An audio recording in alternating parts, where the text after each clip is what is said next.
Salut à tous, c'est Chris de Tech Digital. Aujourd'hui, petite vidéo, je te montre juste comment mettre un mot de passe à ton Windows 11 à l'ouverture. C'est vraiment hyper simple. Tu as la touche Alt, CTRL et supprime. Tu vas appuyer sur les trois. Tu as ce petit menu. Modifier le mot de passe. Là, tu as ton ancien mot de passe. Si tu n'en as pas, tu laisses. Vide. Et là, tu mets ton nouveau mot de passe. Tu le confirmes et tu appuies sur Entrée. Et ce sera tout.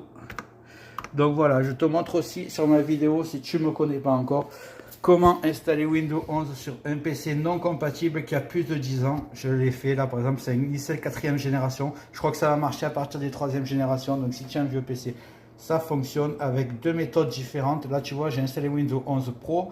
J'ai fait toutes les mises à jour. Pour ceux qui disent que ça ne marchera pas, ça marche très bien. J'ai installé tous mes pilotes. J'ai installer tous mes logiciels pack office, Adobe Premiere, ça fait plusieurs mois que je l'utilise, il fonctionne nickel. Donc ceux qui disent que ça ne marche pas, ils mentent. Donc voilà, j'ai une méthode pour créer ta clé USB qui s'installe sur tous les PC, même non compatibles. Et j'ai une autre méthode pour passer directement de Windows 10 à Windows 11 en faisant juste une mise à jour et en contournant les restrictions et en gardant toutes tes données. C'est l'avantage de cette méthode.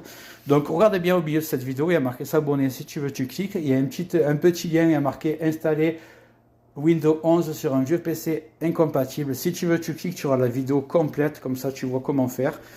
Et je te montre aussi sur ma chaîne comment je fais des super affaires sur Le Bon Coin. Par exemple, ce PC gamer qui a une dizaine d'années, je l'ai acheté 70 € la tour vide, enfin avec les composants anciens, et j'ai acheté un boîtier neuf et j'ai mis tous les composants à l'intérieur. Le boîtier coûte 50 €, donc la tour j'avais payé 70 €. Un petit kit RGB de ventilo à 17 € je crois, donc on est à moins de 150 € pour faire ce petit bijou.